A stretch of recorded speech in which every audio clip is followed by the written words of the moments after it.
আম-আঁটি ভেপু। অধ্যায় ১। কুঠির মাঠ। মাঘ মাসের শেষ। শীত বেশ আছে। দুই পাশে ঝোপে ঝাপে ঘেরা সরু মাটির পথ বাহিয়া নিশ্চিন্দিপুরের কয়েকজন লোক সরস্বতী পূজার বৈকালে গ্রামের বাহিরের মাঠে নীলকণ্ঠ পাখি দেখিতে যাইতেছিল। দলের একজন বলিল, ওহে হরি, ভূষ্ণ গোয়ালার দরুন কলা বাগানটা তোমরা কি ফের জমা দিয়েছ নাকি? হরিহর সায়সূচক কিছু বলিতে গিয়া পিছন ফিরিয়া বলিল, ছেলেটা আবার কোথায় গেল? ও খোকা, খোকা! পথের বাঁকের আড়াল হইতে একটি ৬-৭ বছরের ফুটফুটে সুন্দর ছিপছিপে চেহারার ছেলে ছুটিয়া আসিয়া দলের নাগাল ধরিল। হরিহর বলিল, আবার পিছিয়ে পড়লে এরই মধ্যে? নাও, এগিয়ে চলো। ছেলেটা বলিল, বনের মধ্যে কি গেল বাবা, বড় বড় কান? হরিহর প্রশ্নের দিকে কোনো মনোযোগ না দিয়া নবীন পালিতের সঙ্গে মৎস্য শিকারের পরামর্শ আঁটিতে লাগিল। হরিহরের ছেলে পুনরায় আগ্রহের সুরে বলিল, কি দৌড়ে গেল বাবা বনের মধ্যে, বড় বড় কান? হরিহর বলিল, কি জানি বাবা, তোমার কথার উত্তর দিতে আমি আর পারিনি। সেই বেরিয়ে অবধি শুরু করেছো, এটা কি ওটা কি, কি গেল বনের মধ্যে তা কি আমি দেখেছি? নাও, এগিয়ে চলো দেখি। বালক বাবার কথায় আগে আগে চলিল। হঠাৎ এক উলুখড়ের ঝোপের দিকে আঙুল তুলিয়া চিৎকার করিতে করিতে ছুটিয়া গেল, ওই যাচ্ছে বাবা, দেখো বাবা, ওই গেল বাবা, বড় বড় কান, ওই। তাহার বাবা পিছন হইতে ডাক দিয়া বলিল, ওহো ওহো, ওহ, কাঁটা কাঁটা কাঁটা। পরে তাড়াতাড়ি আসিয়া খপ করিয়া ছেলের হাতখানি ধরিয়া বলিল, আহ, বড্ড বিরক্ত করলে দেখছি তুমি। ১০০ বার বারণ করছি, তা তুমি কিছুতেই শুনবে না। ওই জন্যই তো আনতে চাচ্ছিলাম না। বালক উৎসাহে ও আগ্রহে উজ্জ্বল মুখ উঁচু করিয়া বাবার মুখের দিকে তুলিয়া জিজ্ঞাসা করিল, কি বাবা? হরিহর বলিল, কি তা আমি দেখেছি? টোর হবে? নাও চলো, ঠিক রাস্তার মাঝখান দিয়ে হাঁটো। শুয়োর না বাবা, ছোট্ট যে। পরে সে নিচু হইয়া দৃষ্ট বস্তুর মাটি হইতে উচ্চতা দেখাইতে গেল। চলো চলো, হ্যাঁ আমি বুঝতে পেরেছি, আর দেখাতে হবে না, চলো দেখি। নবীন পালিত বলিল, ও হলো খরগোশ খোকা, খরগোশ। এখানে খড়ের ঝোপে খরগোশ থাকে তাই। বালক বর্ণ পরিচয়ের ক্ষয়ে খরগোশের ছবি দেখিয়াছে, কিন্তু তাহা যে জীবন্ত অবস্থায় এরকম লাফাইয়া পালায় বা তাহা আবার সাধারণ চক্ষুতে দেখিতে পাওয়া যায়, এ কথা সে কখনো ভাবে নাই। খরগোশ জীবন্ত একেবারে তোমার সামনে লাফাইয়া পালায়? ছবি না, কাঁচের পুতুল না, একেবারে কান খাড়া সত্যিকারের খরগোশ।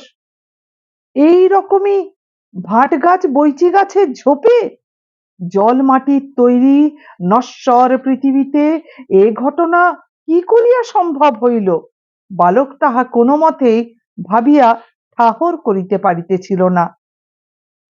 সকলে বনে ঘেরা সরু পথ ছাড়াইয়া মাঠে পড়িল। মাঠের মধ্যে বেড়াইতে বেড়াইতে নবীন পালিত মহাশয় একবার এই মাঠের উত্তর অংশের জমিতে শাঁক আলুর চাষ করিয়া কিরূপ লাভবান হইয়াছিলেন সে গল্প করিতে লাগিলেন। ক্রমে তাহা হইতে বর্তমান কালের দুর্মূল্যতা, আষাঢ়ুর বাজারে কুণ্ডুদের গোলদারি দোকান পুড়িয়া যাইবার কথা, গ্রামের দিনু গাঙ্গুলির মেয়ের বিবাহের তারিখ কবে পড়িয়াছে প্রভৃতি বিবিধ ও আবশ্যকীয় সংবাদের আদান প্রদান হইতে লাগিল। হরিহরের ছেলে বলিল, নীলকণ্ঠ পাখি কই বাবা? এই দেখো, এখন বাবলা গাছে এক্ষুনি এসে বসবে। বালক মুখ উঁচু করিয়া নিকটবর্তী সমুদয় বাবলা গাছের মাথার দিকে চাহিয়া দেখিতে লাগিল। মাঠের ইতস্তত নিচু নিচু কুল গাছে অনেক কুল পাকিয়া আছে। বালক অবাক হইয়া লুব্ধ দৃষ্টিতে সেদিকে চাহিয়া চাহিয়া দেখিল। কয়েকবার কুল পাড়িতে গিয়া বাবার বকুনিতে তাহাকে নিবৃত্ত হইতে হইল। হরিহর বলিল, কুঠি কুঠি বলছিলে, ওই দেখো খোকা, সাহেবদের কুঠি দেখছো? নদীর ধারে অনেকটা জায়গা জুড়িয়া সেকালের কুঠিটা প্রাগৈতিহাসিক যুগের অতিকায় হিংস্র জন্তুর কঙ্কালের মতো পড়িয়াছিল। বালক অবাক হইয়া চারিদিকে চাহিয়া চাহিয়া দেখিতেছিল। তাহার 6 বৎসরের জীবনে এই প্রথম সে বাড়ি হইতে এত দূরে আসিয়াছে। এতদিন ন্যাড়াদের বাড়ি, নিজেদের বাড়ির সামনেটা, বড়জোর রানু দিদিদের বাড়ি, ইহাই ছিল তাহার জগতের সীমা।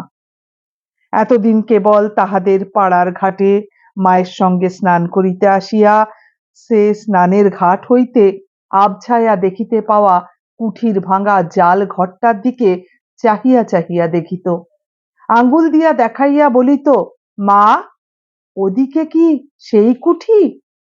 সে তাহার বাবার মুখে, দিদির মুখে, আরো পাড়ার কত লোকের মুখে কুঠির মাঠের কথা শুনিয়াছে, কিন্তু আজ তাহার প্রথম সেখানে আসা।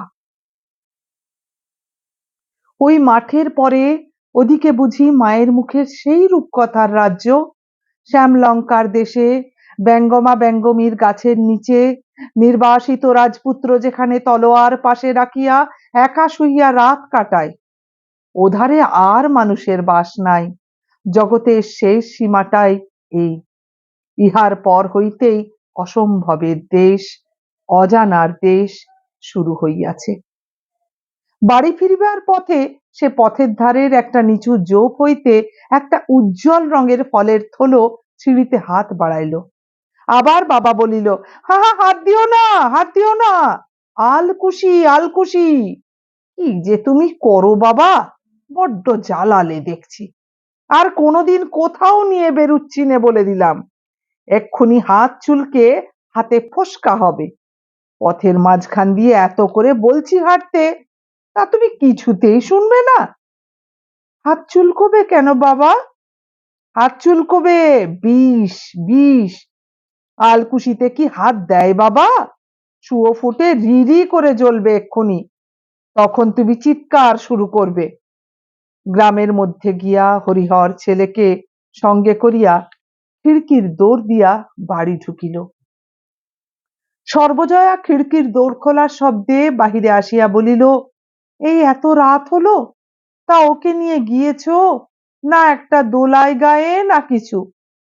হরিহর বলিল, আহ, নিয়ে গিয়ে যা বিরক্ত, এদিকে যাই ওদিকে যাই, সামলে রাখতে পারিনে, আলকুশির ফল ধরে টানতে যায়। পরে ছেলের দিকে চাহিয়া বলিল, কুঠির মাঠ দেখবো, কুঠির মাঠ দেখবো।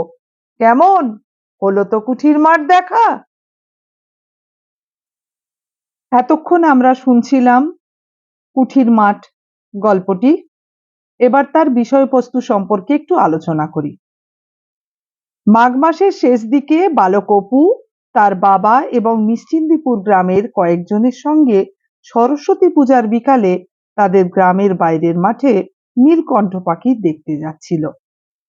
ঝোপে ঝাপে ঘেরা সরু মাঠের পথ দিয়ে তারা যাচ্ছিল। মাঝে মাঝে বালক অপু পিছিয়ে পড়ছিল।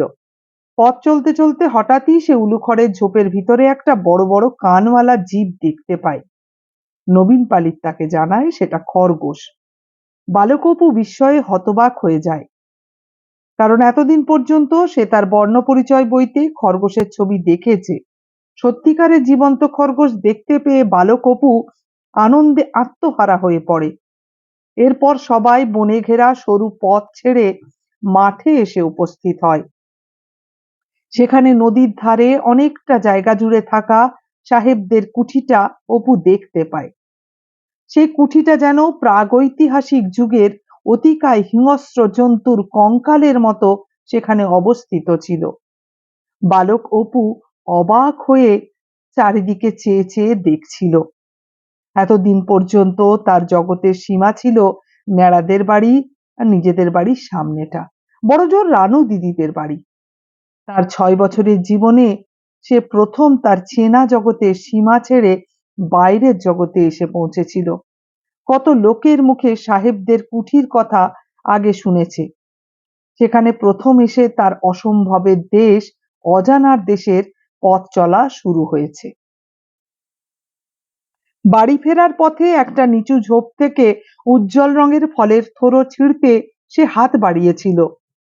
তার বাবা হরিহর তৎক্ষণাৎ সেটাতে হাত দিয়ে বাধা দেয়, কারণ সেটা ছিল আলকুশি। সেটাতে হাত দিলেই হাতে ফোস্কা পড়ে যাবে। আলকুশি বিষ ফল, সুঁয়ো ফুটে ভীষণ জ্বালা করে। অবশেষে হরিহর ছেলেকে নিয়ে বাড়ি ফিরল। সে তার স্ত্রী সর্বজয়াকে জানালো বালক অপুকে সামলে রাখাই কঠিন। তারপর ছেলের দিকে ফিরে মাঠ দেখার আনন্দ কেমন তা জানতে চাইল। এতক্ষণ তাহলে আমরা শুনলাম যে এর বিষয়বস্তুটা কি। এবার এই অধ্যায়ে সংক্রান্ত সম্ভাব্য কি রকম প্রশ্ন হতে পারে তা নিয়ে আমরা আলোচনা করব। প্রথম প্রশ্ন, কোথাকার কয়েকজন লোক সরস্বতী পূজার বিকেলে গ্রামের বাইরের মাঠে নীলকণ্ঠ পাখি দেখতে গিয়েছিল? উত্তর কমেন্ট বক্সে লিখতে হবে। দ্বিতীয় প্রশ্ন, হরিহর কার সঙ্গে মৎস্য শিকারের পরামর্শ করছিল? যতীন পাল, নবীন পালিত, যতীন পালিত, নবীন পাল। তৃতীয় প্রশ্ন, শাঁ কালুর গল্প কে করছিলেন?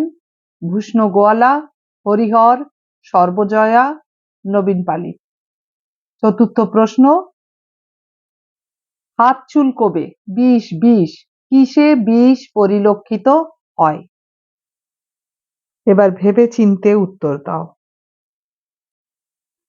এই প্রশ্ন উত্তরগুলি হলো একটু গভীরভাবে চিন্তা করে লেখার বিষয়।